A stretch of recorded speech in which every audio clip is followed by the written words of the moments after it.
when I was young, I didn't really know what I was going to do when I got older.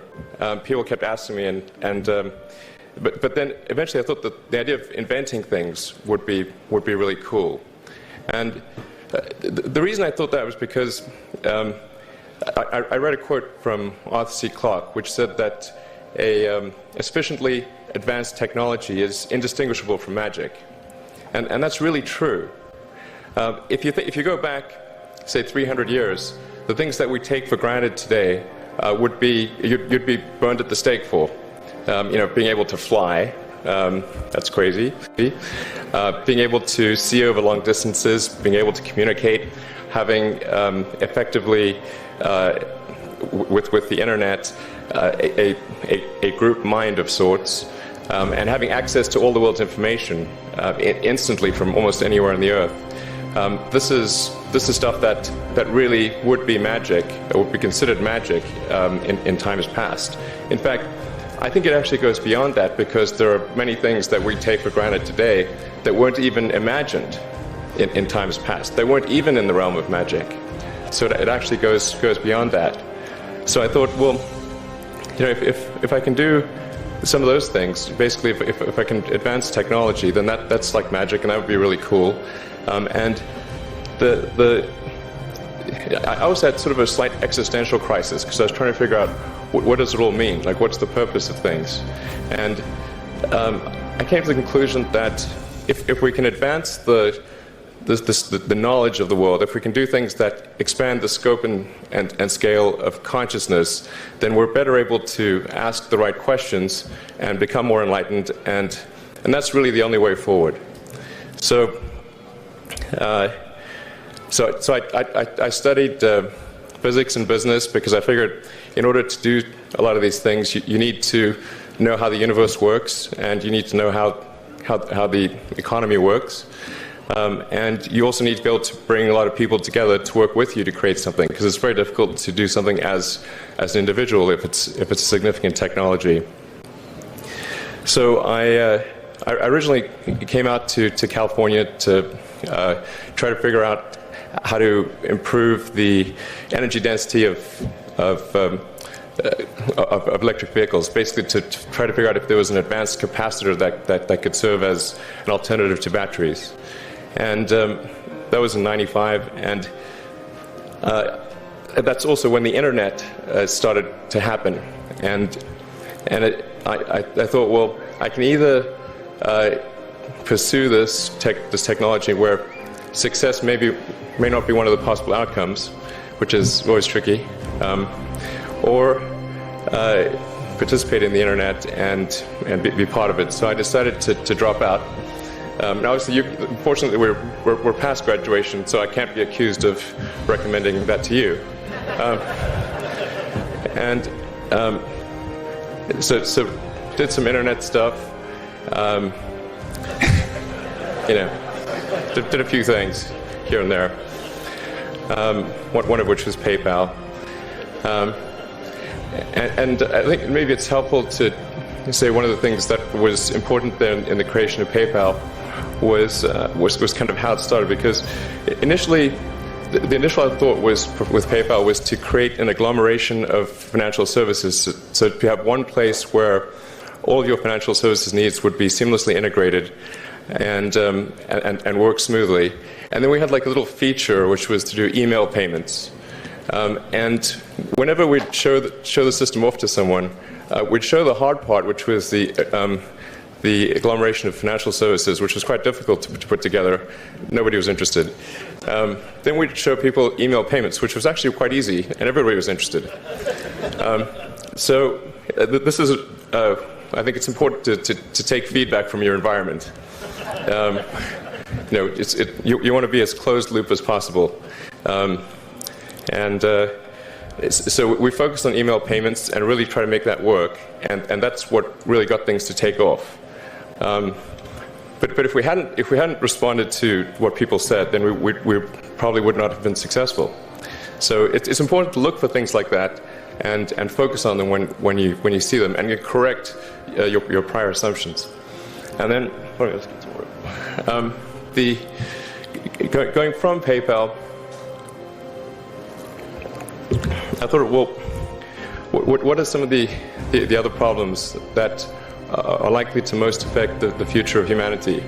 It really wasn't from the perspective of what's the rank-ordered best way to make money, which is okay, but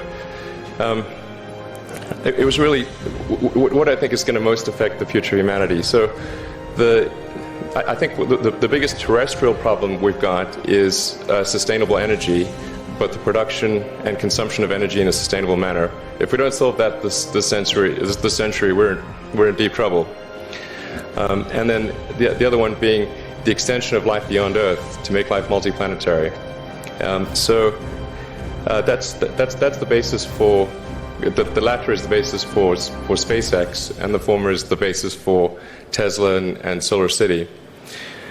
And when I started SpaceX, initially I thought that, well, there's no way one could possibly start a rocket company.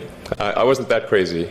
But then I thought, well, what is a way to increase NASA's budget? That was actually my initial goal. So I thought, well, if we can do a low-cost mission to Mars, something called Mars Oasis, which would land seeds with seeds in dehydrated nutrient gel, and you hydrate them upon landing, and then you'd have this great sort of money shot of green plants on a red background, and the public tends to respond to precedents and superlatives. And this would be the first life on Mars, the furthest that life's ever traveled, as far as we know. And I thought, well, that would get people really excited, and therefore increase NASA's budget. So obviously, the financial outcome from such a mission would probably be zero. So anything better than that was on the upside. So I actually went to Russia 3 times to look at buying a refurbished ICBM. Because that was the best deal. And I can tell you it was very weird going there in late 2001, 2002, going to the Russian rocket forces and saying, I'd like to buy 2 of your biggest rockets, but you can keep the nuke. That's a lot more. That was 10 years ago, I guess, so they thought I was crazy, but I did have money, so that was okay.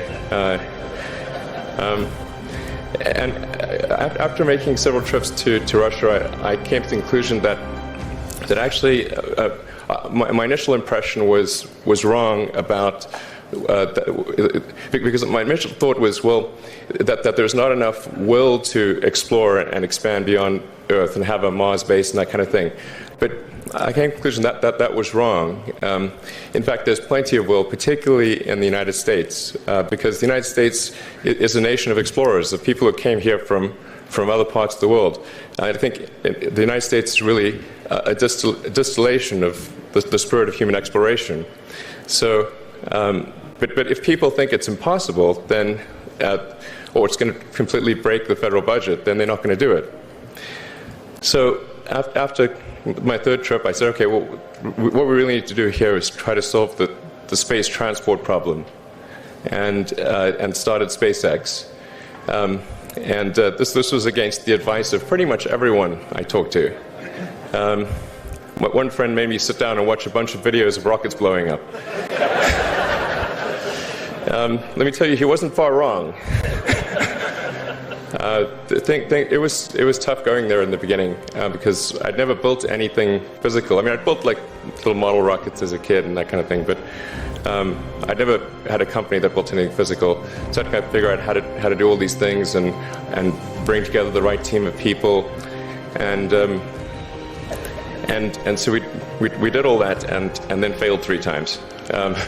It was tough going. Because the thing about a rocket is that the passing grade is 100%. You don't get to actually test the rocket in the real environment that it's going to be in. So I think the best analogy for rocket engineering is like if you want to create a really complicated bit of software, You can't run the software as an integrated whole, and you can't run it on the computer it's intended to run on. But the first time you put it all together and run it on that computer, it must run with no bugs. That's basically the essence of it. So we missed the mark there. The first launch, I was picking up bits of rocket near the launch site. It was a bit sad. But we learned with each successive flight, and we're able to, eventually with the fourth flight in 2008, reach orbit. And that was also with the last bit of money that we had. So thank goodness that happened. I think the saying is fourth time's the charm. So we got the Falcon 1 to orbit, and then began to scale that up to the Falcon 9, which is about an order of magnitude more thrust. It's around 1 million pounds of thrust, and we managed to get that to orbit, and then developed a Dragon spacecraft, which recently was able to dock and return to Earth from the space station. That was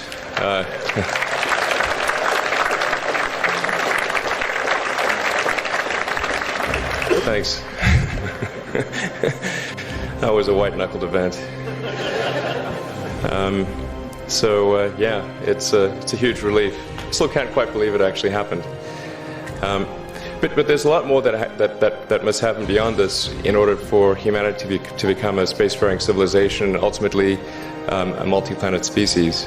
And that's something I think it's vitally important, and I hope that some of you will participate in that, either at SpaceX or at other companies, because it's just really one of the most important things for the preservation and extension of consciousness.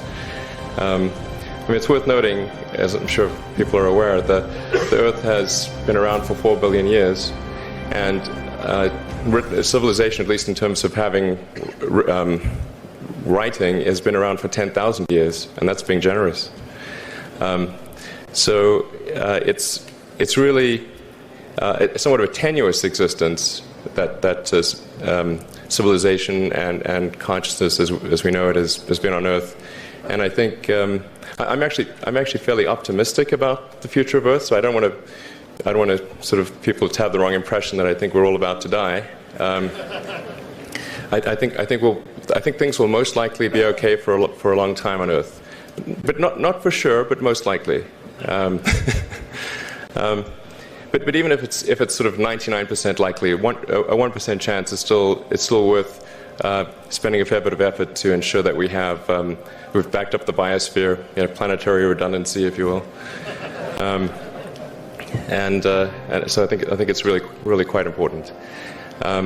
And in order to do that, there's a breakthrough that needs to occur, which is to create a rapidly and completely reusable transport system to Mars, which is one of those things that's right on the borderline of impossible. But that's sort of the thing that we're going to try to achieve there with SpaceX. And then on the Tesla front, the goal with Tesla was really to try to show that what electric cars can do, because people had the wrong impression. We had to change people's perception of an electric vehicle, because they used to think of it as something that was slow and ugly and had low range, kind of like a golf cart. So that's why we created the Tesla Roadster, to show that you can be fast, attractive, and long range. And it's amazing how, even though you can show that something works on paper, and the calculations are very clear, until you actually have the physical object and they can drive it, it doesn't really sink in for people. And so that I think is something worth noting. If you're going to create a company, the first thing you should try to do is create a working prototype. Everything looks great on PowerPoint. you can make anything work on PowerPoint. But if you have an actual demonstration article, even if it's in primitive form, that's much more effective for convincing people. So we made the Tesla Roadster, and now we're coming out soon with the Model S, which is a four-door sedan. Because after we made the Tesla Roadster, people said, "Oh, sure. We always knew you could make a car like that. It's an expensive car, and it's low volume, and it's small, and all that. But you couldn't make a real car." Like, okay, fine. I got to make that too. So that's coming out soon. Yeah. So that's the, I think the where things are, and hopefully there are some lessons to be drawn there. But I think the overarching point I want to make is that you guys are the magicians of the 21st century. Don't let anything hold you back. Imagination is the limit, and go out there and create some magic. Thank you.